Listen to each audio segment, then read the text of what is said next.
ਜੇ ਕੋਈ ਸਭ ਤੋਂ ਵੱਡਾ ਦੁਸ਼ਮਣ ਹੈ ਇਸ ਧਰਤੀ ਦਾ, এনवायरमेंट ਦਾ, ਹਵਾ ਦਾ, ਪਾਣੀ ਦਾ, ਤੇ ਉਹ ਹੈ ਇਨਸਾਨ।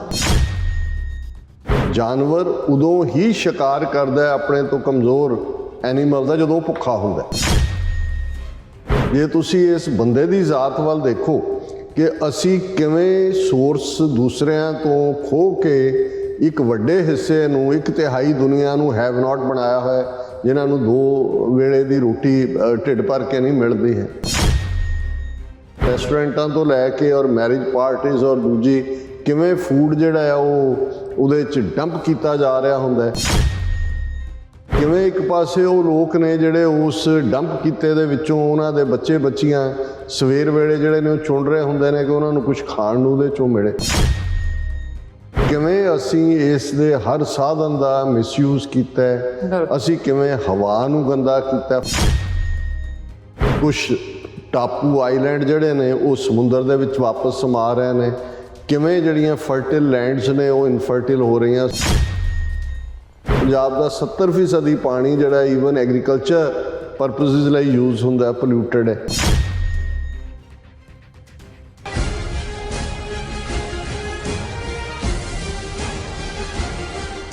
TV84 ਦੇ ਸਾਰੇ ਦਰਸ਼ਕਾਂ ਤੇ ਸਰੋਤਿਆਂ ਨੂੰ ਜੀ ਆਇਆਂ ਕਹਿੰਦੀ ਹਾਂ ਪ੍ਰੋਗਰਾਮ ਸੱਚੋ ਸੱਚ ਵਿੱਚ, ਜਿਹੜੇ ਇਸ ਪ੍ਰੋਗਰਾਮ ਨਾਲ ਦੇਸ਼ਾਂ ਵਿਦੇਸ਼ਾਂ ਤੋਂ ਜੁੜ ਚੁੱਕੇ ਨੇ। ਖਾਲਸਾ ਅਫੇਅਰ ਸੈਂਟਰ ਦੇ ਸੰਚਾਲਕ ਡਾਕਟਰ ਅਮਰਜੀਤ ਸਿੰਘ ਰੋਜ਼ਾਨਾ ਤਰ੍ਹਾਂ ਸਟੂਡੀਓ 'ਚ ਮੇਰੇ ਨਾਲ ਸ਼ਾਮਲ ਨੇ। ਉਹਨਾਂ ਨਾਲ ਗੱਲਬਾਤ ਕਰਕੇ ਆਏ ਹਾਂ, ਵਿਸ਼ੇਸ਼ ਉੱਪਰ ਉਹਨਾਂ ਤੋਂ ਉਹਨਾਂ ਦਾ ਤਬਸਰਾ ਜਾਣਦੇ ਹਾਂ। ਜੀ ਡਾਕਟਰ ਸਾਹਿਬ, ਵਾਹਿਗੁਰੂ ਜੀ ਕਾ ਖਾਲਸਾ, ਵਾਹਿਗੁਰੂ ਜੀ ਕੀ ਫਤਿਹ। ਹਾਂਜੀ ਨੀਲਮ ਕੌਰ ਜੀ, ਤੁਹਾਨੂੰ ਵੀ ਤੇ ਦੁਨੀਆ ਭਰ 'ਚ ਬੈਠੇ ਸਾਡੇ ਬਹੁਤ ਹੀ ਪਿਆਰੇ, ਸੋਹਣੇ, ਸਿਆਣੇ TV84 ਦੇ ਵਿਊਅਰਸ ਨੂੰ ਵੀ ਵਾਹਿਗੁਰੂ ਜੀ ਕਾ ਖਾਲਸਾ, ਵਾਹਿਗੁਰੂ ਜੀ ਕੀ ਫਤਿਹ। ਤੇ ਸਾਡੇ ਬਹੁਤ ਹੀ ਪਿਆਰੇ ਮੁਸਲਮਾਨ ਭੈਣਾਂ ਭਰਾਵਾਂ ਨੂੰ अस्सलाम वालेकुम। जी डॉक्टर साहब, जी आनू प्रोग्राम सचो सच विच बहुत मेहरबानी। जी डॉक्टर साहब, जो 22 अप्रैल 2022 9 ਵਿਸਾਖ ਨਾਨਕ ਸ਼੍ਰੀ ਸੰਮਤ 553 ਦਾ ਦਿਨ ਹੈ। ਤੇ ਡਾਕਟਰ ਸਾਹਿਬ, ਪ੍ਰੋਗਰਾਮ ਸ਼ੁਰੂ ਕਰਨ ਤੋਂ ਪਹਿਲਾਂ ਅਸੀਂ ਆਪਣੇ ਦਰਸ਼ਕਾਂ ਤੇ ਸਰੋਤਿਆਂ ਨੂੰ ਇਹ ਵੀ ਦੱਸ ਦਈਏ ਕਿ ਤੁਸੀਂ TV84 ਦੀ ਐਪ ਨੂੰ ਐਂਡਰੋਇਡ ਐਂਡ ਐਪ ਸਟੋਰ ਤੇ ਡਾਊਨਲੋਡ ਕਰਕੇ ਜੋ TV84 ਦੀ ਲਾਈਵ ਸਟ੍ਰੀਮ ਹੈ ਉਸ ਨੂੰ ਤੁਸੀਂ 24 ਆਵਰਸ ਦੇਖ ਸਕਦੇ ਹੋ। ਵਿਊਅਰਸ, ਹੁਣ ਅਸੀਂ ਇਸ ਵੀਕ ਦਾ ਐਂਡ ਵਾਲਾ ਪ੍ਰੋਗਰਾਮ ਕਰਨ ਜਾ ਰਹੇ ਹਾਂ ਔਰ ਦੁਆ ਤੇ ਅਰਦਾਸ ਕਰਦੇ ਹਾਂ ਕਿ ਤੁਹਾਡਾ ਜਿਹੜਾ ਵੀਕਐਂਡ ਹੈ ਉਹ ਬਹੁਤ ਹੀ ਵਧੀਆ ਗੁਜ਼ਰੇ। ਸੋ ਸਟਾਰਟਿੰਗ ਕਰਾਂਗੇ ਅੱਜ ਦੀ ਸਪਾਂਸਰਸ਼ਿਪ ਦੇ ਹਵਾਲੇ ਨਾਲ। ਅੱਜ ਦੀ ਸਪਾਂਸਰਸ਼ਿਪ ਲਈ ਅਸੀਂ GS ਗਰੇਵਾਲ ਔਰਾਂ ਜੀ ਦਾ ਤਹਿ ਦਿਲ ਤੋਂ ਸ਼ੁਕਰੀਆ ਅਦਾ ਕਰਦੇ ਹਾਂ ਔਰ ਤੁਹਾਨੂੰ ਵੀ ਅਪੀਲ ਤੇ ਬੇਨਤੀ ਕਰਦੇ ਹਾਂ ਕਿ ਤੁਸੀਂ ਵੀ ਪ੍ਰੋਗਰਾਮ ਸੱਚੋ ਸੱਚ ਨੂੰ ਵੱਧ ਤੋਂ ਵੱਧ ਸਪਾਂਸਰ ਕਰੋ। ਸਪਾਂਸਰਸ਼ਿਪ ਲਈ ਤੁਸੀਂ ਸਾਨੂੰ ਕਾਲ ਕਰ ਸਕਦੇ ਹੋ ਸਾਡੇ ਫੋਨ ਨੰਬਰ ਤੇ 5166191984 ਸੇਮ ਨੰਬਰ ਤੇ WhatsApp ਕਰ ਸਕਦੇ ਹੋ। ਤੁਸੀਂ ਸਾਨੂੰ ਈਮੇਲ ਵੀ ਕਰ ਸਕਦੇ ਹੋ info@tv84.tv ਤੇ। ਸੋ ਵਿਊਅਰਸ, ਪਹਿਲੇ ਸੈਗਮੈਂਟ ਦੇ ਵਿੱਚ ਗੱਲਬਾਤ ਕਰਨ ਜਾ ਰਹੇ ਹਾਂ ਕਿ ਵਿਊਅਰਸ ਅੱਜ ਦਾ ਜਿਹੜਾ ਦਿਨ ਹੈ UN ਵੱਲੋਂ ਇੰਟਰਨੈਸ਼ਨਲ ਮਦਰ ਅਰਥ ਡੇ ਵਜੋਂ ਜਿਹੜਾ ਐਲਾਨਿਆ ਹੋਇਆ ਹੈ ਔਰ ਸਾਡੀ ਇਸ ਖੂਬਸੂਰਤ ਧਰਤੀ ਤੇ ਜਿਹੜੀਆਂ ਸਾਡੀਆਂ ਕਰਤੂਤਾਂ ਕਰਕੇ ਤੇਜ਼ੀ ਨਾਲ ਕਲਾਈਮੇਟ ਜਿਹੜੇ ਨੇ ਚੇਂਜ ਹੋ ਰਹੀਆਂ ਹਨ ਔਰ ਗਲੇਸ਼ੀਅਰ ਪਿਘਲ ਰਹੇ ਹਨ, ਮੌਸਮ ਬਦਲ ਰਹੇ ਹਨ ਔਰ ਹਕੀਕਤ ਵਿੱਚ ਇਸ ਧਰਤੀ ਦੀ ਜਿਹੜੀ ਮੁੱਢਲੀ ਜਿਹੜੀ ਹੋਂਦ ਦੀ ਵੀ ਜਿਹੜੀ ਹੈ ਉਹ ਖਤਰੇ ਵਿੱਚ ਹੈ। ਸੋ ਅੱਜ ਦਾ ਜਿਹੜਾ ਸਮੁੱਚਾ ਪ੍ਰੋਗਰਾਮ ਹੈ ਅਸੀਂ ਇੰਟਰਨੈਸ਼ਨਲ ਮਦਰ ਅਰਥ ਡੇ ਦੇ ਨਾਂ ਕਰਦੇ ਹਾਂ। ਸੋ ਹੁਣ ਆਪਾਂ ਇਸ ਤੇ ਵਿਚਾਰ ਚਰਚਾ ਕਰਨ ਜਾ ਰਹੇ ਹਾਂ। ਸੋ ਅਸੀਂ ਚਾਹਾਂਗੇ ਕਿ ਤੁਸੀਂ ਇਸੇ ਤਰ੍ਹਾਂ ਬਣੇ ਰਹਿਣਾ। ਦੇਖਣ ਸੁਣਨ ਲਈ ਤੁਹਾਡਾ ਸਭ ਦਾ ਬਹੁਤ ਬਹੁਤ ਸ਼ੁਕਰੀਆ। ਜੀ ਡਾਕਟਰ ਸਾਹਿਬ, ਕੀ ਕਹਿਣਾ ਚਾਹੋਗੇ? ਦੇਖੋ, ਸਭ ਤੋਂ ਪਹਿਲਾਂ ਤਾਂ ਅਸੀਂ ਕੈਲਗਰੀ ਤੋਂ ਵੀਰ ਸਰਦਾਰ GS ਗਰੇਵਾਲ ਜੀ ਦਾ ਸ਼ੁਕਰੀਆ ਅਦਾ ਕਰਦੇ। ਅੱਛਾ, ਉਹ ਸਾਡੇ ਹਮਾਇਤੀ ਵੀ ਨੇ, ਫਾਈਨੈਂਸ਼ੀਅਲੀ ਵੀ ਹਮੇਸ਼ਾ ਮਦਦ ਕਰਦੇ ਨੇ ਔਰ ਉਹਨਾਂ ਦਾ ਮੈਸੇਜ ਵੀ ਜੋ ਆਪਣਾ ਸੁਨੇਹਾ ਦਿੰਦੇ ਨੇ ਉਹ ਬੜਾ ਮੌਕੇ ਮੁਤਾਬਕ ਹੁੰਦਾ ਹੈ ਔਰ ਪੰਥ ਦੇ ਦਰਦ ਨਾਲ ਭਿੱਜਿਆ ਹੁੰਦਾ ਹੈ। ਅੱਛਾ, ਅੱਜ ਹੀ ਵੀਰ ਸੁਖਜਿੰਦਰ ਸਿੰਘ ਬਾਜਵਾ ਹੋਰਾਂ ਦੀ ਕਾਲ ਵੀ ਆਈ ਔਰ ਉਹ ਵੀ ਫਿਕਰਮੰਦ ਸੀ ਕਿ ਇੱਕ ਪਾਸੇ ਕਿਵੇਂ RSS ਔਰ ਉਹਨਾਂ ਦਾ ਸਾਰਾ ਹੀ ਨੈਟਵਰਕ ਲੱਗਾ ਹੋਇਆ ਹੈ ਸਿੱਖਾਂ ਨੂੰ ਡਿਵਾਈਡ ਕਰਨ ਦੇ ਉੱਤੇ ਔਰ ਆਪਣੇ ਹਿੰਦੂਤਵਾ ਦੇ ਏਜੰਡੇ ਨੂੰ ਲੈ ਕੇ ਉਹਨਾਂ ਨੇ ਆਪਣੇ ਅੱਡ-ਅੱਡ ਧੜਿਆਂ ਨੂੰ ਕਿਵੇਂ, ਉਹ ਭਾਵੇਂ ਆਰੀਆ ਸਮਾਜੀ ਹੋਣ, ਉਹ ਬ੍ਰਹਮੋ ਸਮਾਜ ਹੋਏ, ਰਾਮਾ ਕ੍ਰਿਸ਼ਨਾ ਪਰਮਹੰਸ ਮਿਸ਼ਨ ਹੋਏ, ਕੋਈ ਕਿਸੇ ਦੇਵੀ ਦਾ ਪੁਜਾਰੀ ਹੈ, ਕੋਈ ਕਿਸੇ ਦੇਵਤੇ ਦਾ ਪੁਜਾਰੀ ਹੈ, ਪਰ ਇਸ ਮਾਮਲੇ 'ਚ ਕਿ ਹਿੰਦੂਤਵਾ ਔਰ ਘੱਟ ਗਿਣਤੀਆਂ ਦੇ ਖਿਲਾਫ ਜਿਸ ਕਿਸਮ ਦਾ ਉਹਨਾਂ ਨੇ ਮਾਹੌਲ ਸਿਰਜਿਆ ਉਹ ਸਾਰੇ ਇਕੱਠੇ ਨੇ। ਸੋ ਜੇ ਇੱਕ ਇਸ ਕਿਸਮ ਦਾ ਜ਼ਹਿਰੀਲਾ ਏਜੰਡਾ ਦੇਣ ਵਾਲੇ ਇਕੱਠੇ ਹੋ ਸਕਦੇ ਨੇ ਜ਼ਹਿਰ ਫੈਲਾਉਣ ਦੇ ਲਈ, ਤੇ ਅਸੀਂ ਸਿੱਖ ਕੌਮ 35 ਮਿਲੀਅਨ ਸਿੱਖ ਕੌਮ ਜਿਹੜੀ ਦੁਨੀਆ ਭਰ ਦੇ ਵਿੱਚ ਬੈਠੀ ਹੋਈ ਹੈ ਆਪਣੇ ਆਪਣੇ ਢੰਗ ਤਰੀਕਿਆਂ ਨਾਲ, ਹਰ ਕੋਈ ਪੰਥ ਦੀ ਚੜ੍ਹਦੀ ਕਲਾ ਲੋਚਦਾ ਹੈ, ਬਹੁਤ ਥੋੜ੍ਹੇ ਲੋਕ ਹੁੰਦੇ ਨੇ ਜਿਹੜੇ ਇੰਟਰਿੰਸਿਕਲੀ ਅੰਦਰੋਂ ਹੀ ਜਿਹੜੇ ਨੇ ਉਹ ਦੁਸ਼ਮਣੀ ਕਰ ਰਹੇ ਹੁੰਦੇ ਨੇ। ਉਹਨਾਂ ਦੀ ਗਿਣਤੀ ਕਦੇ ਵੀ 5% ਤੋਂ ਜ਼ਿਆਦਾ ਨਹੀਂ ਹੁੰਦੀ। 95% ਅੱਜ ਵੀ ਸਿੱਖ ਕੌਮ ਪੰਥ ਦੀ ਚੜ੍ਹਦੀ ਕਲਾ ਲੋਚਣ ਵਾਲੀ ਹੈ। ਪਰ ਅਫਸੋਸ ਜਿਵੇਂ ਬਾਜਵਾ ਸਾਹਿਬ ਨੇ ਕਿਹਾ, ਸਰ JS ਗਰੇਵਾਲ ਉਹਨਾਂ ਨੇ ਵੀ ਮਿਨੀਮਮ ਕਾਮਨ ਪ੍ਰੋਗਰਾਮ ਦੀ ਗੱਲ ਕੀਤੀ ਕਿ ਮਤਭੇਦ ਰਹਿਣਗੇ, ਮਰਿਆਦਾ ਦਾ ਇਸ਼ੂ ਹੋਏ, ਕੋਈ ਹੋਰ ਜਿਨ੍ਹਾਂ ਦੇ ਉੱਤੇ ਹਮੇਸ਼ਾ ਹੀ ਜਿਹੜੀਆਂ ਬੈਕਗਰਾਊਂਡਸ ਤੋਂ ਕੋਈ ਆਉਂਦਾ ਹੈ, ਜਿਸ ਕਿਸਮ ਦੀ ਉਹਨਾਂ ਦੀ ਟ੍ਰੇਨਿੰਗ ਹੋਈ ਹੁੰਦੀ ਹੈ ਉਹਦੇ ਮੁਤਾਬਕ ਸੋਚਦੇ ਨੇ। ਈਵਨ ਜਦੋਂ ਅਸੀਂ ਖਿੱਤਾ ਵਾਈਜ਼ ਦੇਖਦੇ ਹਾਂ, ਜਿਹੜੇ ਪਿੰਡਾਂ ਦੇ ਵਿੱਚ ਜੰਮੇ ਪਲੇ, ਉਹਨਾਂ ਦਾ ਇੱਕ ਆਪਣਾ ਕਲਚਰ ਹੈ, ਪੇਂਡੂ ਮਿਜ਼ਾਜ ਹੈ, ਔਰ ਜ਼ਾਹਰ ਹੈ ਪਿੰਡਾਂ ਦਾ ਕਲਚਰ ਜਾਂ ਤਹਿਜ਼ੀਬ, ਅਤੇ ਬੇਸ਼ੱਕ ਉਹਨਾਂ 'ਚ ਮਰਿਆਦਾ ਦੇ ਪੱਖੋਂ ਕੁਛ ਕਮਜ਼ੋਰੀਆਂ ਵੀ ਹੁੰਦੀਆਂ ਹੋਣ ਉਹਨਾਂ ਦੇ ਜੀਵਨ ਸਟਾਈਲ 'ਚ ਜਾਂ ਸਿੱਖੀ ਸਰੂਪ ਦੇ ਮਾਮਲੇ 'ਚ, ਪਰ ਜਦੋਂ ਸਿੱਖੀ ਅਦਰਵਾਈਜ਼ ਗੱਲ ਆਉਂਦੀ ਹੈ ਹੱਕਾਂ ਲਈ ਖਲੋਣ ਦੀ, ਉਹਨਾਂ ਦੀ ਟ੍ਰੇਨਿੰਗ ਉਸ ਪੱਖ ਦੀ ਹੁੰਦੀ ਹੈ। ਅਸੀਂ ਸ਼ਹਿਰਾਂ ਦੇ ਵਿੱਚ ਜਿਹੜੇ ਜੰਮੇ ਪੜੇ ਸਾਡੇ ਭੈਣ ਭਰਾ ਨੇ, ਉਹਨਾਂ ਦੇ ਵਿੱਚ ਦੇਖਦੇ ਹਾਂ ਕਿ ਉਹ ਆਪਣੀ ਰਹਿਤ ਮਰਿਆਦਾ ਪ੍ਰਤੀ ਜਾਂ ਸਿੱਖੀ ਸਰੂਪ ਪ੍ਰਤੀ ਬੜੇ ਚੇਤਨ ਹੁੰਦੇ ਨੇ, ਲੇਕਿਨ ਜਦੋਂ ਆਜ਼ਾਦੀ ਜਾਂ ਹੱਕਾਂ ਦੀ ਗੱਲ ਆਉਂਦੀ ਹੈ ਤੇ ਉਹਨਾਂ ਦੀ ਟ੍ਰੇਨਿੰਗ ਉਸ ਕਿਸਮ ਦੀ ਨਹੀਂ ਹੁੰਦੀ। ਉਹ ਸਿਰਫ ਇੱਕ ਲਿਮਟਿਡ ਦਾਇਰਾ ਕਾਰ ਦੇ ਵਿੱਚ ਹੀ ਜਿਹੜਾ ਉਹ ਪੰਥਕ ਸੇਵਾ ਕਰਨਾ ਚਾਹੁੰਦੇ ਨੇ। ਔਰ ਇਸੇ ਤਰ੍ਹਾਂ ਹੋਰ ਵੀ, ਇਹ ਤਾਂ ਮੈਂ ਇੱਕ ਬਰੋਡਰ ਜਿਹੇ ਕੌਂਟੈਕਸਟ ਦੇ ਵਿੱਚ ਗੱਲ ਕੀਤੀ। ਫਿਰ ਅਸੀਂ ਈਵਨ ਜਿਹੜੀਆਂ ਪੰਥ-ਪ੍ਰਸਤ ਖਾਲਿਸਤਾਨੀ ਜਥੇਬੰਦੀਆਂ ਨੇ, ਜਿਨ੍ਹਾਂ ਨੇ 80s ਦਾ ਦੌਰ ਦੇਖਿਆ, ਜ਼ਾਹਰ ਹੈ ਸਾਡਾ ਸਫ਼ਰ ਵੀ ਜੁਝਾਰੂ ਜਥੇਬੰਦੀਆਂ ਦੇ ਏਜੰਡੇ ਨਾਲ ਸ਼ੁਰੂ ਹੋਇਆ। ਬਹੁਤ ਕੁਛ ਇਹਨਾਂ 4 ਦਹਾਈਆਂ ਦੇ ਵਿੱਚ ਹੋਇਆ। ਪਰ ਜਿਹੜੀ ਅੱਜ ਜਨਰੇਸ਼ਨ ਹੈ, ਜਿਸ ਨੇ ਨਾ ਉਹ 84 ਦੇ ਘੱਲੂਘਾਰੇ ਜਾਂ ਪੰਜਾਬ ਦੇ ਵਿੱਚ ਕਿਵੇਂ ਨਸਲਕੁਸ਼ੀ ਹੋਈ ਉਸ ਦੌਰ ਨੂੰ ਦੇਖਿਆ, ਉਹ ਡਿਫਰੈਂਟ ਤਰੀਕੇ ਦੇ ਨਾਲ ਇਸ ਇਸ਼ੂ ਦੇ ਉੱਤੇ ਆਪਣੀ ਪਹੁੰਚ ਰੱਖਦੇ ਨੇ। ਜਿਵੇਂ ਦੀਪ ਸਿੱਧੂ ਨੇ ਜਿਸ ਜਨਰੇਸ਼ਨ ਨੂੰ ਇੰਸਪਾਇਰ ਕੀਤਾ, ਮੋਟੀਵੇਟ ਕੀਤਾ, ਜਨਰੇਸ਼ਨ ਉਹ ਹੈ 80ਵਿਆਂ ਦੀ ਜਨਰੇਸ਼ਨ ਤਾਂ ਨਹੀਂ ਹੈ। ਉਹੀ ਜਨਰੇਸ਼ਨ ਹੈ ਜਿਹੜੀ ਕਰੀਅਰਿਸਟ ਹੈ, ਆਪਣਾ ਕੈਰੀਅਰ, ਜਿਨ੍ਹਾਂ ਦੇ ਲਈ ਜਿਹੜੀ ਹੈ ਇੱਕ ਜਿਹੜੀ ਚੰਗੀ ਜ਼ਿੰਦਗੀ ਹੈ ਔਰ ਚੰਗਾ ਜੀਵਨ ਸਟਾਈਲ ਹੈ, ਇਹ ਹੈ। ਲੇਕਿਨ ਇਹਦੇ ਬਾਵਜੂਦ ਜਦੋਂ ਇਹ ਗੱਲ ਉਹਨਾਂ ਨੂੰ ਸਮਝਾਈ ਗਈ, ਔਰ ਇਸੇ ਤਰ੍ਹਾਂ ਬਾਹਰ ਜਿਹੜੀ ਸਾਡੀ ਚੌਥੀ ਜਨਰੇਸ਼ਨ ਕਿਸਾਨ ਸੰਘਰਸ਼ ਦੇ ਨਾਲ ਜੁੜੀ, ਉਹ ਬੇਸ਼ੱਕ ਖਾਲਿਸਤਾਨ ਲਫ਼ਜ਼ ਤੋਂ ਵਾਕਿਫ ਨਹੀਂ ਸਨ ਜਾਂ ਉਹਦੇ ਨਾਲ ਉਹਨਾਂ ਨੇ ਆਇਡੈਂਟੀਫਾਈ ਨਹੀਂ ਕੀਤਾ, ਪਰ ਉਹਨਾਂ ਨੂੰ ਇਹ ਲੱਗਾ ਵੀ ਸਾਡੀ ਧਰਤੀ ਹੈ ਪੰਜਾਬ ਦੀ, ਔਰ ਅਸੀਂ ਕਿਉਂ ਨਹੀਂ ਕੌਮੀ ਘਰ ਖਾਲਿਸਤਾਨ ਦੀ ਗੱਲ ਨਾ ਵੀ ਕਰੀਏ, ਅਸੀਂ ਆਪਣੇ ਫਸਲਾਂ ਨੂੰ ਬਚਾਉਣ ਦੀ ਗੱਲ ਕਰੀਏ, ਆਪਣੀਆਂ ਜ਼ਮੀਨਾਂ ਨੂੰ ਬਚਾਉਣ ਦੀ ਗੱਲ ਕਰੀਏ। ਉਹ ਸਾਰੇ ਇੱਕ ਝੰਡੇ ਥੱਲੇ ਆਏ। ਦੀਪ ਸਿੱਧੂ ਨੇ ਗੱਲ ਜਦੋਂ ਫਸਲਾਂ ਦੀ ਤਾਂ ਕੀਤੀ ਕਿ ਉਹਨਾਂ ਨੇ ਕਿਹਾ ਵੀ ਗੱਲ ਸਾਡਾ ਚੈਲੰਜ ਸਿਰਫ ਫਸਲਾਂ ਤੱਕ ਨਹੀਂ ਹੈ, ਨਸਲਾਂ ਦਾ ਵੀ ਚੈਲੰਜ ਹੈ, ਸਾਡੀ ਹੋਂਦ ਦੀ ਲੜਾਈ ਹੈ, ਸਾਡੇ ਜਿਹੜੇ ਥੱਲੇ ਜ਼ਮੀਨ ਹੈ ਉਹ ਵੀ ਸਾਡੀ ਨਹੀਂ ਹੈ, ਉਹਨੂੰ ਵੀ ਖੋਹ ਰਹੇ ਨੇ, ਅਸਮਾਨ ਵੀ ਉਹਨਾਂ ਨੇ ਆਪਣਾ ਬਣਾਇਆ ਹੋਇਆ ਅਤੇ ਅਸੀਂ ਦੋਨਾਂ ਦੇ ਉੱਤੇ ਆਪਣੇ ਹੱਕ ਲੈਣੇ ਨੇ। ਸੋ ਇਹ ਮੈਂ ਸਮਝਦਾ ਵੀ ਜਿਵੇਂ ਗਰੇਵਾਲ ਸਾਹਿਬ ਸੋਚਦੇ ਨੇ ਜਾਂ ਜਿਵੇਂ ਮੈਂ ਬਾਜਵਾ ਸਾਹਿਬ ਦੀ ਗੱਲ ਕੀਤੀ ਕਿ ਅਸੀਂ ਘੱਟੋ ਘੱਟ ਜਿਹੜੀਆਂ ਅੱਡ-ਅੱਡ ਅਪਰੋਚਿਸ ਵਾਲੀਆਂ ਜਥੇਬੰਦੀਆਂ ਵੀ ਨੇ, ਇੱਕ ਮਿਨੀਮਮ ਕਾਮਨ ਪ੍ਰੋਗਰਾਮ ਉਲੀਕ ਲਈਏ ਕਿ ਭਾਈ ਆਹ ਨੁਕਤੇ ਨੇ ਜਿਹੜੇ ਵਿਵਾਦਤ ਨੇ ਜਾਂ ਕੰਟਰੋਵਰਸ਼ੀਅਲ ਨੇ, ਇਹਨਾਂ ਦੇ ਉੱਤੇ ਅਸੀਂ ਗੱਲ ਨਹੀਂ ਕਰਨੀ। ਇਸ ਵੇਲੇ ਸਾਡਾ ਜਿਹੜਾ ਫੋਕਸ ਹੈ ਉਹ ਸਿਰਫ ਤੇ ਸਿਰਫ ਕਿਵੇਂ ਆਪਣੀ ਹੋਂਦ ਨੂੰ ਬਚਾਉਣਾ, ਕਿਵੇਂ ਅਸੀਂ ਇਸ ਹਿੰਦੂ ਤਵੀ ਗੁਲਾਮੀ ਦੇ ਸੰਗਲਾਂ ਨੂੰ ਕੱਟਣਾ, ਔਰ ਉਹਦੇ ਲਈ ਕੀ ਕਰਨ ਦੀ ਲੋੜ ਹੈ, ਜਿਹਨੂੰ ਮੈਂ ਅਕਸਰ ਭਾਈ ਗੁਰਦਾਸ ਜੀ ਦੇ ਲਫ਼ਜ਼ਾਂ 'ਚ ਬਿਆਨਦਾ ਕਿ ਕਿਸ ਉਦਮ ਤੇ ਰਾਜ ਮਿਲੇ, ਸ਼ਤਰੂ ਤੇ ਸਭ ਹੋਵੇ ਮੀਤਾ, ਕਿ ਉਹ ਕੀ ਯਤਨ ਕੀਤੇ ਜਾਣ ਕਿ ਸਾਡੇ ਕੋਲ ਪੋਲੀਟੀਕਲ ਪਾਵਰ ਹੋਏ ਜਿਹਦੇ ਆਉਣ ਨਾਲ ਦੁਸ਼ਮਣ ਜਿਹੜਾ ਹੈ ਉਹ ਸੱਜਣ ਬਣ ਜਾਂਦਾ ਹੈ। ਔਰ ਇਸ ਦੇ ਉੱਤੇ ਅਸੀਂ ਹਮੇਸ਼ਾ ਹੀ ਓਪਨ ਹੈ। ਜਿੰਨਾ ਕੁ ਸਾਡਾ ਸਫ਼ਰ ਹੈ ਇਸ ਸਾਰੇ ਸੰਘਰਸ਼ ਦੇ ਵਿੱਚ, ਹਮੇਸ਼ਾ ਹੀ ਅਸੀਂ ਆਪਣੀ ਤਕਰੀਰ ਔਰ ਤਹਿਰੀਰ, ਲਿਖਤ ਔਰ ਆਪਣੇ ਸਪੀਚਿਸ 'ਚ ਕਦੇ ਵੀ ਐਸਾ ਨਹੀਂ ਹੋਇਆ ਕਿ ਅਸੀਂ ਕਿਸੇ ਨੂੰ ਨਿੰਦਿਆ ਦਾ ਜਿਹੜਾ ਹੈ ਉਹ ਨਿਸ਼ਾਨਾ ਬਣਾਇਆ ਹੋਏ। ਹਕੂਮਤ ਜਾਂ ਉਹਨਾਂ ਦੇ ਟੌਂਟ ਪਟੌਂਟਾਂ ਲਈ ਤਾਂ ਉਹ ਸਾਡੀ ਜਿਹੜੇ ਲਫ਼ਜ਼ ਨੇ ਉਹ ਤਲਵਾਰ ਨਾਲੋਂ ਤਿੱਖੇ ਹੁੰਦੇ ਨੇ, ਲੇਕਿਨ ਆਪਣਿਆਂ ਦੇ ਲਈ। ਔਰ ਅਸੀਂ ਹਮੇਸ਼ਾ ਇਹ ਸਮਝਦੇ ਹਾਂ ਕਿ ਕੁਛ ਚੀਜ਼ਾਂ ਬੇਸ਼ੱਕ ਤੁਸੀਂ ਦੇਖਦੇ ਵੀ ਹੋ, ਹਰ ਸੱਚ ਬੋਲਣ ਲਈ ਨਹੀਂ ਹੁੰਦਾ, ਔਰ ਗੁਰੂ ਨੇ ਜਿਹੜੀ ਸਾਨੂੰ ਚੀਜ਼ ਦਿੱਤੀ, ਜਿਹੜੀ ਅਸੀਂ ਮੰਗਦੇ ਹਾਂ ਆਪਣੀ ਅਰਦਾਸ ਦੇ ਵਿੱਚ, ਦੇਖ ਕੇ ਅਣਡਿੱਠ ਕਰਨਾ। ਕੁਛ ਚੀਜ਼ਾਂ ਤੁਸੀਂ ਦੇਖ ਰਹੇ ਹੁੰਦੇ ਹੋ ਔਰ ਤੁਸੀਂ ਉਹਦੇ 'ਚ ਇਹ ਸਮਝਦੇ ਹੋ ਕਿ ਭਾਈ ਨਹੀਂ, ਇਹ ਤਾਂ ਇਹਨਾਂ ਵਿਚਾਰਿਆਂ ਨੂੰ ਜਿੱਤ ਲਾਏ ਤਿਤ ਲਗੇ ਹਰ ਨਾਥ, ਨਾਨਕ ਇਨਕੇ ਕਛੂ ਨਾ ਹਾਥ। ਸੋ ਸਾਡਾ ਫੋਰਗਿਵਿੰਗ ਐਟੀਟਿਊਡ ਹੋਣਾ ਚਾਹੀਦਾ ਹੈ। ਸੋ ਅਸੀਂ ਗਰੇਵਾਲ ਸਾਹਿਬ ਦਾ ਸ਼ੁਕਰੀਆ ਅਦਾ ਕਰਦੇ।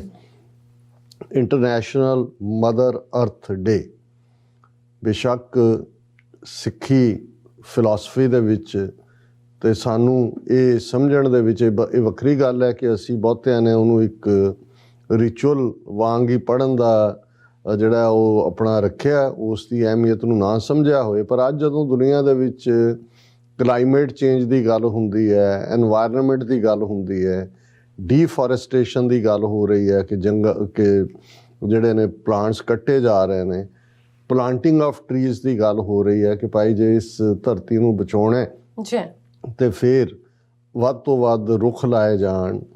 ਪੋਲਿਊਟਡ ਵਾਟਰ, ਪੋਲਿਊਟਡ ਏਅਰ ਦੀ ਗੱਲ ਹੋ ਰਹੀ ਹੈ।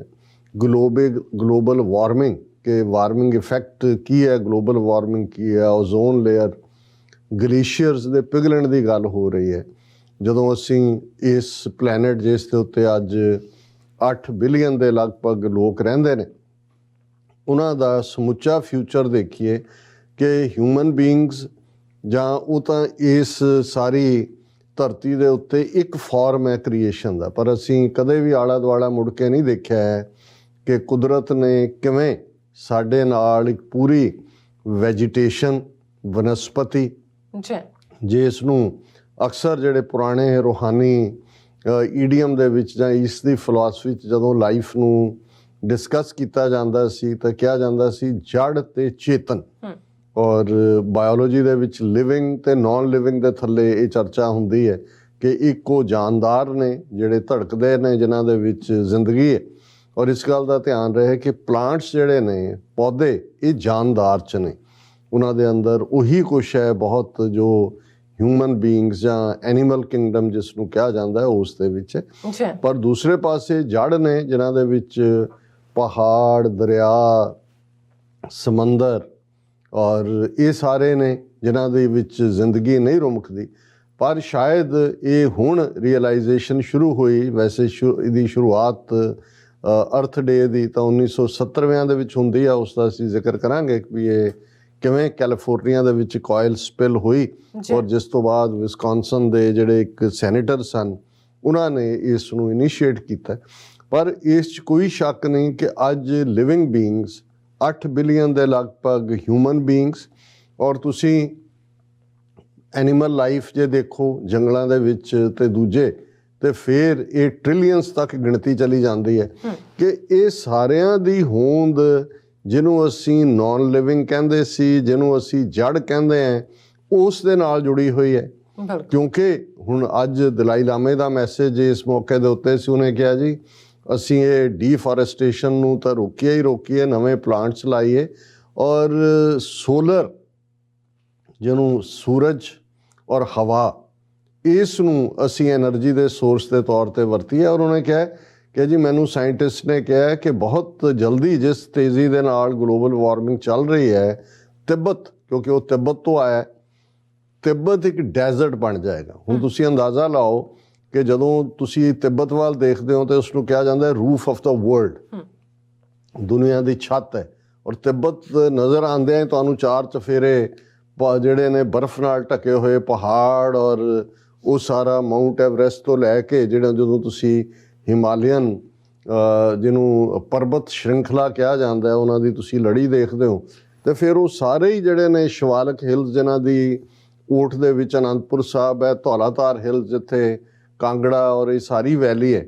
ਔਰ ਇਹ ਦਲਾਈ ਲਾਮਾ ਕਹਿੰਦਾ ਹੈ ਕਿ ਜੀ ਮੈਂ ਜਦੋਂ ਤਿੱਬਤ ਸੀ, ਕਿਉਂਕਿ 14-15 ਸਾਲ ਦੀ ਉਮਰ 'ਚ ਉਹਨੂੰ CIA ਔਰ ਇੰਡੀਅਨ ਇੰਟੈਲੀਜੈਂਸ ਬਿਊਰੋ ਨੇ ਇੱਕ ਜੁਆਇੰਟ ਆਪਰੇਸ਼ਨ ਨਾਲ ਉੱਥੋਂ ਕੱਢਿਆ ਸੀ ਔਰ ਆਪਣਾ ਸਟੂਜ ਬਣਾ ਕੇ ਬਿਠਾਇਆ ਹੋਇਆ।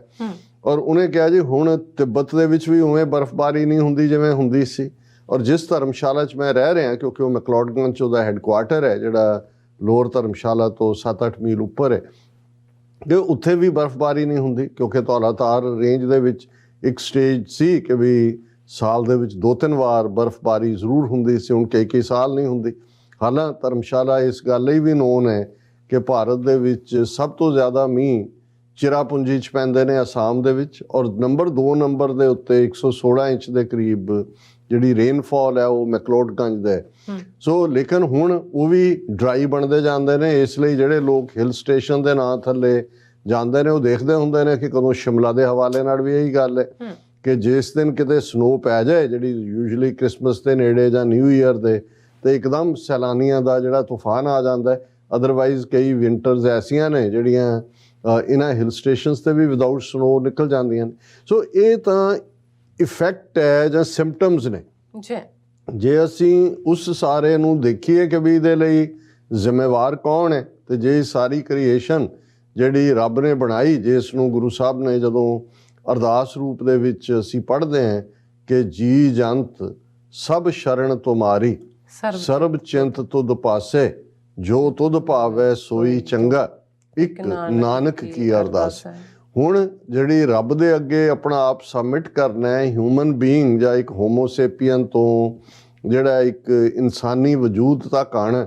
ਪਰ ਜੇ ਕੋਈ ਸਭ ਤੋਂ ਵੱਡਾ ਦੁਸ਼ਮਣ ਹੈ ਇਸ ਧਰਤੀ ਦਾ, ਐਨਵਾਇਰਨਮੈਂਟ ਦਾ, ਹਵਾ ਦਾ, ਪਾਣੀ ਦਾ, ਤੇ ਉਹ ਇਹ ਇਨਸਾਨ ਹੈ। ਅਸੀਂ ਕਿਵੇਂ ਇਸ ਦੇ ਸੋਰਸਿਸ ਨੂੰ, ਰੀਸੋਰਸਿਸ ਨੂੰ ਤਬਾਹ ਕੀਤਾ ਹੈ।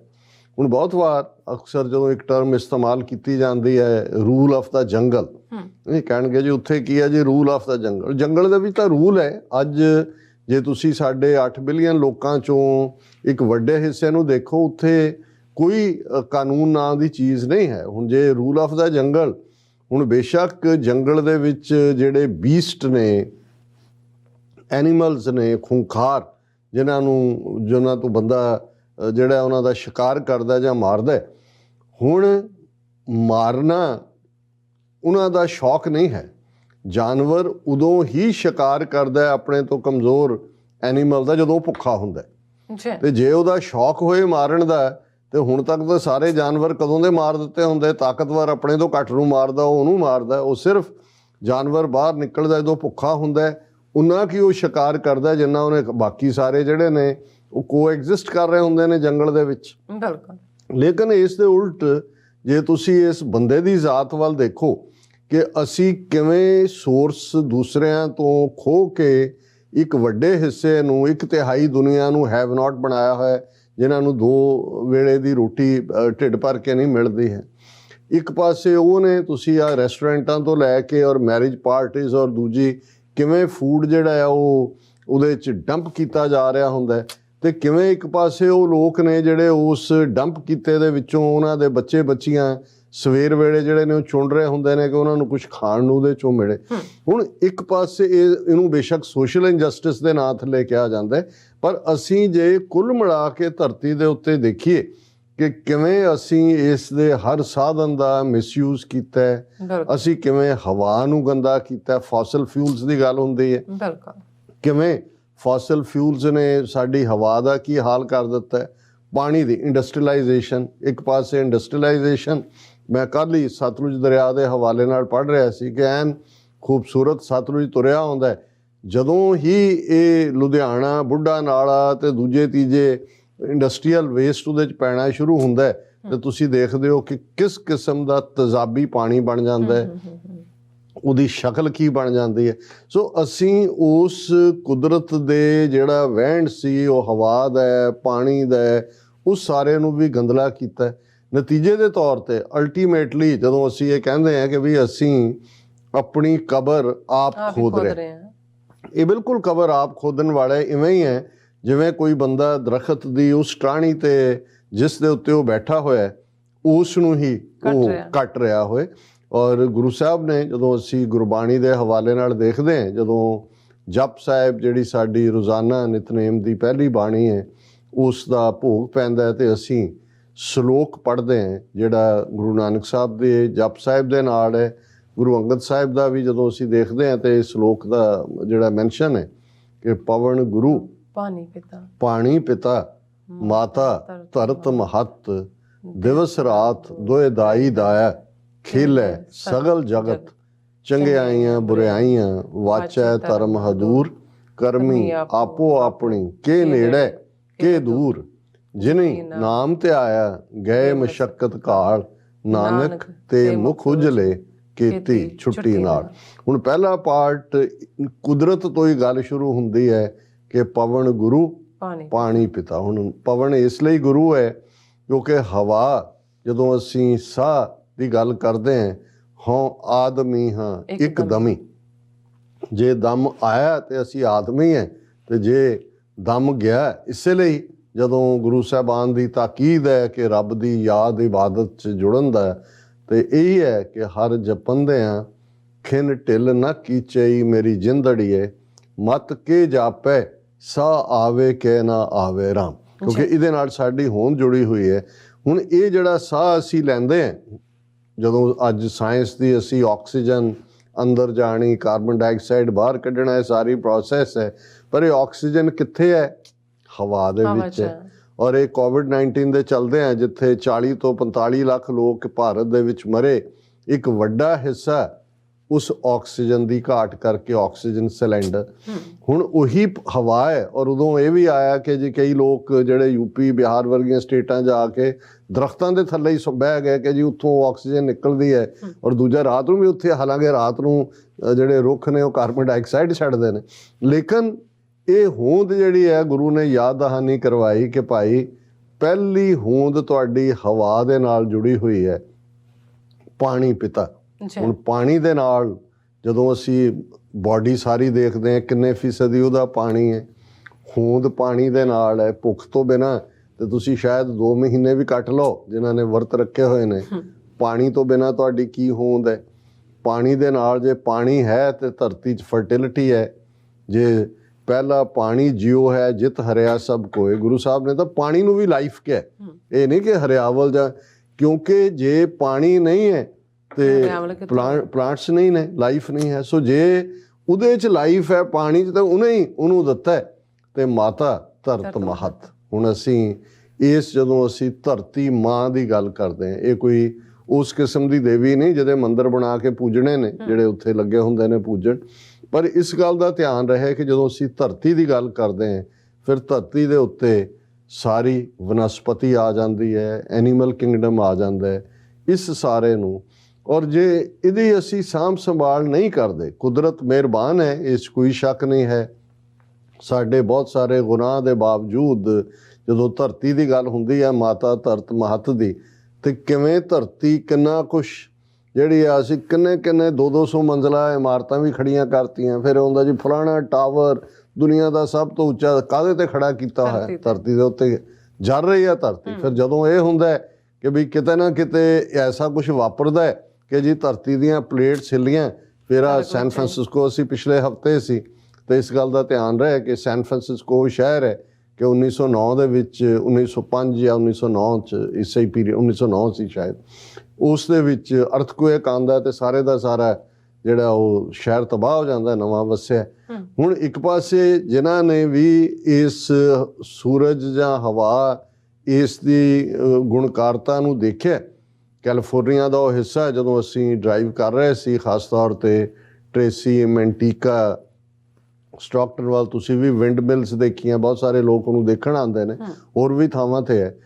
ਔਰ ਉਹਨਾਂ ਨੂੰ ਇਸ ਗੱਲ ਦਾ ਅਹਿਸਾਸ ਸੀ ਜਿਨ੍ਹਾਂ ਨੇ ਇਸ ਦੀ ਸ਼ੁਰੂਆਤ ਕੀਤੀ ਕਿ ਭਾਈ ਕੁਦਰਤ ਨੇ, ਜਦੋਂ ਅਸੀਂ ਹਵਾ ਦੀ ਗੱਲ ਕਰਦੇ ਤੇ ਕਿਵੇਂ ਉਹ ਤੁਹਾਡੇ ਪਾਵਰ ਜਨਰੇਟ ਕਰਦੀ ਹੈ, ਤੁਹਾਡੇ ਜਿਹੜੇ ਨੇ ਉਹ ਸਾਧਨ ਜੇ ਲੋੜੀਂਦਾ। ਹੁਣ ਤਾਂ ਆਬਾਦੀ ਵੀ ਬਹੁਤ ਵੱਧ ਗਈ ਹੈ, ਆਲਮੋਸਟ ਇਹਨਾਂ 75 ਸਾਲਾਂ ਦੇ ਵਿੱਚ ਦੁਨੀਆ ਦੀ ਆਬਾਦੀ 3 ਗੁਣਾ ਹੋਈ ਹੈ।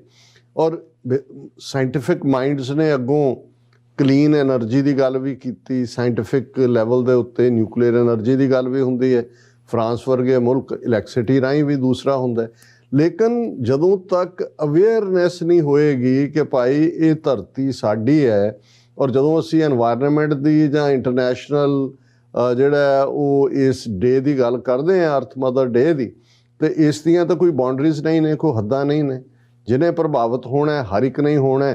ਜੇ ਜਾਣਗੇ ਤਾਂ ਸਾਰੇ ਹੀ ਜਾਣਗੇ। ਜਿਸ ਕਿਸਮ ਦਾ ਮਾਹੌਲ ਬਣ ਰਿਹਾ, ਕਿਵੇਂ ਕੁਛ ਟਾਪੂ ਆਈਲੈਂਡ ਜਿਹੜੇ ਨੇ ਉਹ ਸਮੁੰਦਰ ਦੇ ਵਿੱਚ ਵਾਪਸ ਸਮਾ ਰਹੇ ਨੇ, ਕਿਵੇਂ ਜਿਹੜੀਆਂ ਫਰਟਿਲ ਲੈਂਡਸ ਨੇ ਉਹ ਇਨਫਰਟਿਲ ਹੋ ਰਹੀਆਂ। ਅਸੀਂ ਆਪਣੇ ਪੰਜਾਬ ਦੀ ਗੱਲ ਕਰ ਲਈਏ, ਭਾਰਤੀ ਕਬਜ਼ੇ ਦੇ ਹੇਠ, ਕਿ 47 'ਚ ਬਜ਼ੁਰਗ ਦੱਸਦੇ ਸੀ ਜਿਹੜੇ ਵੀ ਜਿਸ ਪਾਸੇ ਵੀ ਪੰਜਾਬ ਦੇ ਸੀ, ਕਿ ਜਿਹੜਾ ਪਾਣੀ ਦਾ ਲੈਵਲ ਹੈ ਉਹ ਧਰਤੀ ਦੇ 12 ਤੋਂ 15 ਫੁੱਟ ਤੱਕ ਪਾਣੀ ਤੁਸੀਂ ਖੁਦਾਈ ਕਰੋ ਤੇ ਪੂਰਾ ਗਸ਼ ਕਰਕੇ ਪਾਣੀ ਨਿਕਲਦਾ ਸੀ ਔਰ ਸਾਫ਼ ਸੁਥਰਾ ਪਾਣੀ। ਅੱਜ ਤੁਸੀਂ ਪੰਜਾਬ ਦੇ ਜਿਹੜੇ ਫਰਟਲ ਰੀਜਨ ਮਾਝੇ ਦਾ ਜਾਂ ਦੁਆਬੇ ਦਾ ਵੀ ਹੈ 150 ਫੁੱਟ 200 250 ਫੁੱਟ ਸਬਮਰਸੀਬਲ ਪੰਪ ਲਾਏ ਹੋਏ ਨੇ ਔਰ ਉਸ ਦੇ ਵਿੱਚ ਵੀ ਜਿਹੜੀ ਸਾਫ਼ ਪਾਣੀ ਹੈ ਉਹਦੀ ਥਾਂ ਪੰਜਾਬ ਦਾ 70% ਪਾਣੀ ਜਿਹੜਾ ਈਵਨ ਐਗਰੀਕਲਚਰ ਪਰਪਸਿਸ ਲਈ ਯੂਜ਼ ਹੁੰਦਾ ਪੋਲਿਊਟਡ ਹੈ। ਸੋ ਅਸੀਂ ਔਰ ਉਹਦੇ 'ਚ ਵੀ ਅੱਗੋਂ ਜਦੋਂ ਅਸੀਂ ਦੇਖਦੇ ਹਾਂ ਜੀ ਕੈਂਸਰ ਟ੍ਰੇਨ ਕੈਂਸਰ ਇੰਸੀਡੈਂਸ, ਕਿਉਂਕਿ ਉਸੇ ਜ਼ਮੀਨ ਦੇ ਵਿੱਚ ਖਾਦਾਂ ਦੇ ਨਾਲ ਜਿਹੜੇ ਜ਼ਾਹਰ ਹੈ ਟੌਕਸਿਕ ਹੁੰਦੀਆਂ ਨੇ, ਉਸ ਪਾਣੀ ਨੂੰ ਵੀ ਅਸੀਂ ਗੰਦਾ ਕਰ ਦਿੱਤਾ ਹੈ। ਵੱਡੇ ਵੱਡੇ ਡੈਮ ਬਣਾਉਣ ਦੀ ਲਾਈਨ ਦੇ ਥੱਲੇ ਪਾਣੀ ਉੱਤੇ ਰੋਕ ਲਿਆ ਜਾਂਦਾ ਹੈ ਡੈਮਾਂ 'ਚ, ਕਿਉਂਕਿ ਜਦੋਂ ਪਾਣੀ ਵਗਦੇ ਨੇ ਦਰਿਆ ਵਗਦੇ ਨੇ ਸਾਈਡ ਦੇ ਉੱਤੇ ਵੀ ਜਿਹੜਾ ਉਹ ਪਾਣੀ ਜਾ ਰਿਹਾ ਹੁੰਦਾ, ਉਹ ਧਰਤੀ ਦਾ ਜਿਹਨੂੰ ਅਸੀਂ ਅੰਡਰਗਰਾਊਂਡ ਵਾਟਰ ਕਹਿੰਦੇ ਆ ਜਾਂ ਗਰਾਊਂਡ ਵਾਟਰ ਕਿਹਾ ਜਾਂਦਾ, ਉਸ ਨੂੰ ਰਿਪਲੀਟ ਕਰਦਾ। ਪਰ ਜੇ ਤੁਸੀਂ ਉੱਤੇ ਥੀ ਡੈਮ ਬਣਾ ਲਿਆ, ਭਾਖੜਾ ਬਣਾ ਲਿਆ, ਪੌਂਗ ਡੈਮ ਬਣਾ ਲਿਆ, ਤੇ ਜਦੋਂ ਥੱਲੇ ਦਰਿਆ ਵਗਦੇ ਨੇ ਉਹ ਤਾਂ ਨਾਲਿਆਂ ਤੋਂ ਵੀ ਜਿਹੜਾ ਉਹ ਮਾੜੇ ਨੇ, ਹੈ ਹੀ ਨਹੀਂ ਪਾਣੀ। ਸੋ ਅੰਡਰਗਰਾਊਂਡ ਵਾਟਰ ਜਿਹੜਾ ਹੈ ਜਿਹੜੀ ਉਹ ਸੀਪਿੰਗ ਤਾਂ ਹੁੰਦੀ ਨਹੀਂ ਹੈ ਕਿ ਵੀ ਪਾਣੀ ਮਿਲੇ। ਸੋ ਇਹਨਾਂ ਹਾਲਾਤਾਂ 'ਚ ਮੈਂ ਸਮਝਦਾ ਵੀ ਇਹ ਗੱਲ 1970 'ਚ ਜਦੋਂ ਕੈਲੀਫੋਰਨੀਆ ਦੇ ਵਿੱਚ ਆਇਲ ਸਪਿਲ ਹੁੰਦੀ ਹੈ ਔਰ ਉਸ ਦੇ ਵੇਲੇ ਉਸ ਦੌਰਾਨ ਜਿਹੜੇ ਸੈਨੇਟਰ ਸਨ ਵਿਸਕੌਨਸਨ ਤੋਂ, ਉਹਨਾਂ ਨੇ ਪਹਿਲੀ ਵਾਰ ਇਹ ਗੱਲ ਰਿਅਲਾਈਜ਼ ਕੀਤੀ। ਉਹਨਾਂ ਦਾ ਨਾਂ ਸੀ ਸੈਨੇਟਰ ਗੇਲॉर्ड ਨੈਲਸਨ। ਉਹਨਾਂ ਨੇ ਕਿ ਭਾਈ ਸਾਨੂੰ, ਉਹਨਾਂ ਨੇ ਕਿਉਂਕਿ ਜਦੋਂ ਇਹ ਪੀਰੀਅਡ ਚੱਲ ਰਿਹਾ ਅੱਜ ਅਸੀਂ 22 ਅਪ੍ਰੈਲ ਨੂੰ ਗੱਲ ਕਰ ਰਹੇ ਹਾਂ, ਸਪਰਿੰਗ ਬ੍ਰੇਕ ਵੀ ਹੈ ਕਾਲਜਾਂ ਔਰ ਸਕੂਲਾਂ 'ਚ, ਉਹਨਾਂ ਨੇ ਦੇਖਿਆ ਵੀ ਪੜ੍ਹੇ ਲਿਖਿਆਂ ਨੂੰ ਮੋਟੀਵੇਟ ਕੀਤਾ ਜਾਏ ਔਰ ਉਹਨਾਂ ਨੇ ਕਿਹਾ ਵੀ ਬਾਹਰ ਨਿਕਲੋ। 22 ਅਪ੍ਰੈਲ ਦਾ ਦਿਨ ਉਹਨਾਂ ਨੇ ਮਿਥ ਲਿਆ। ਮਾਰਚ ਦੇ ਵਿੱਚ ਤੋਂ ਪਹਿਲਾਂ ਇਹ ਆਇਲ ਸਪਿਲ ਹੋਈ ਸੀ ਕਿ ਪ੍ਰੋਟੈਸਟ ਕੀਤੇ ਜਾਣ ਔਰ ਕਿ ਭਾਈ ਅਸੀਂ ਧਰਤੀ ਨੂੰ ਸੇਵ ਕਰਨਾ ਹੈ, ਐਨਵਾਇਰਨਮੈਂਟ ਨੂੰ ਸੇਵ ਕਰਨਾ, ਆਪਣੇ ਪਲੈਨਟ ਨੂੰ ਸੇਵ ਕਰਨਾ। ਔਰ 1970 ਦੇ ਵਿੱਚ ਉਹਨਾਂ ਨੇ ਜਦੋਂ ਕਾਲ ਦਿੱਤੀ ਤਾਂ ਅੱਜ ਦੇ ਦਿਨ 20 ਮਿਲੀਅਨ ਦੇ ਲਗਭਗ 2 ਕਰੋੜ ਲੋਕ ਸੜਕਾਂ ਦੇ ਉੱਤੇ ਨਿਕਲੇ ਔਰ ਇਹ ਬਿਗਨਿੰਗ ਸੀ ਇਸ ਅਰਥ ਡੇ ਦੀ। ਫਿਰ ਜਦੋਂ ਤੱਕ ਅਸੀਂ 1990 ਤੱਕ ਦੇਖਦੇ ਹਾਂ ਪਹੁੰਚਦੇ ਹਾਂ, ਇਹ ਗਿਣਤੀ ਜਿਹੜੀ ਹੈ ਉਹ ਹੋਰ ਵੀ ਵੱਧ ਜਾਂਦੀ ਹੈ, ਉਹ 20 ਮਿਲੀਅਨ ਤੋਂ 200 ਮਿਲੀਅਨ ਹੋ ਜਾਂਦੀ ਹੈ। ਹੋਰ 10 ਸਾਲ ਬਾਅਦ 2009 ਤੱਕ ਪਹੁੰਚਦੇ ਹਾਂ 500 ਮਿਲੀਅਨ ਹੋ ਜਾਂਦੀ ਹੈ। ਅੱਜ ਜਦੋਂ ਅਸੀਂ ਗੱਲ ਕਰ ਰਹੇ ਹਾਂ 1 ਬਿਲੀਅਨ ਤੋਂ ਜ਼ਿਆਦਾ ਲੋਕ ਜਿਹੜੇ ਨੇ ਉਹ ਇਸ ਅਰਥ ਡੇ ਨੂੰ ਮਨਾ ਰਹੇ ਨੇ ਔਰ ਹਰ ਸਾਲ ਇਸ ਨੂੰ, ਕਿਉਂਕਿ ਯੂਨਾਈਟਿਡ ਨੇਸ਼ਨਸ ਨੇ ਪਹਿਲਾਂ ਤਾਂ ਇਹਦਾ ਨਾਂ ਸਿੰਪਲ ਅਰਥ ਡੇ ਸੀ ਔਰ 2009 ਦੇ ਵਿੱਚ ਯੂਨਾਈਟਿਡ ਨੇਸ਼ਨਸ ਨੇ ਇਸ ਨੂੰ ਇੰਟਰਨੈਸ਼ਨਲ ਮਦਰ ਅਰਥ ਡੇ ਦਾ ਨਾਂ ਦਿੱਤਾ ਔਰ ਇਸ ਨੂੰ ਮਨਾਉਣ ਦੇ ਅੱਡ-ਅੱਡ ਤਰੀਕੇ ਨੇ। 2012 'ਚ 1 ਲੱਖ ਲੋਕਾਂ ਨੇ ਚੀਨ ਦੇ ਵਿੱਚ ਉਹ ਸਾਈਕਲਾਂ ਦੇ ਉੱਤੇ ਚੜ੍ਹ ਕੇ ਗਏ ਔਰ ਉਹਨਾਂ ਨੇ ਕਿਹਾ ਵੀ ਜਿਹੜੀ ਕਾਰਬਨ ਡਾਈਆਕਸਾਈਡ ਐਮਿਸ਼ਨ ਹੈ ਇਸ ਨੂੰ ਰੋਕਿਆ ਜਾਏ।